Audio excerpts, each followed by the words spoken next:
नमस्कार मित्रांनो, NCERTने छत्रपती शिवाजी महाराजांचा आणि एकंदरीत मराठ्यांचा इतिहास अभ्यासक्रमातून वगळलेला आहे।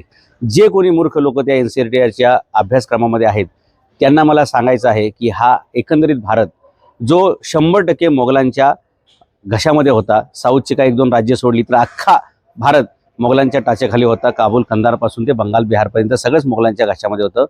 हा भारत मुक्त करण्याची सुरुवात चळवळ छत्रपती शिवाजी महाराजांनी 1645 ला सुरू केली आणि 1759 पर्यंत तो स्वराज्याचा विस्तार मराठ्यांनी एवढ्या मोठ्या प्रमाणात केला की भारताच्या 2/3 भागावरती किंबहुना आजचा जो भारत आपल्याला दिसतोय, अटकपासून तो कटकपर्यंत आणि काश्मीरपासून ते कन्याकुमारीपर्यंत हा संपूर्ण भारत हा मराठ्यांच्या भगव्या झेंड्याखाली स्वतंत्र करण्याचं काम ज्या मराठ्यांनी केलं, त्याच मराठ्यांचा इतिहास जर NCERT वगळत असेल तर याचा अर्थ ज्या अभ्यासक्रमात असणारे लोक हे पाकिस्तानमधून आलेत का असा प्रश्नचिन्ह पडतो, किंवा त्यांना भगव्या झेंड्यांचा राग आहे का असं पण आपल्याला विचार करावा लागेल, किंवा मराठ्यांच्या बद्दल त्यांच्या मनामध्ये द्वेष भावना आहे का असा पण विचार करावा लागेल। आणि मराठ्यांनी फक्त मोगलांशी लढलेले नाहीत, मराठ्यांनी शेवटपर्यंत या देशामध्ये इंग्रजांशी सुद्धा शेवटपर्यंत 1818 पर्यंत लढणारे फक्त मराठेच होते।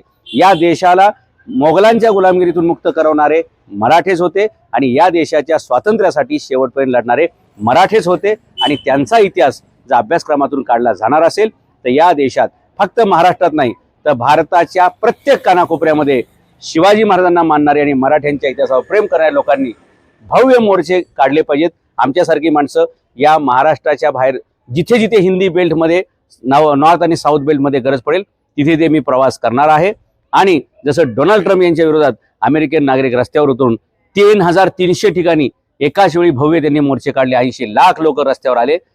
अशाच प्रकारची जागृती आपल्याला मराठ्यांच्या इतिहासाबद्दल दाखवावं लागेल आणि भारताच्या प्रत्येक शहरामध्ये भगवा झेंडा हातामध्ये घेऊन मराठ्यांचा इतिहास पुन्हा अभ्यासक्रमामध्ये आला पाहिजे, याच्यासाठी आपल्याला प्रयत्न करावे लागतील। आणि जर तसं सरकार करू शकलं नाही तर मग सरकारला सुद्धा आपल्याला धडा शिकवता येईल आणि भगव्या झेंड्याची ताकद काय असते, हिंदुत्व काय असतं, मराठ्यांचा इतिहास काय असतो हे पुन्हा एकदा त्यांना दाखवून द्यावं लागेल।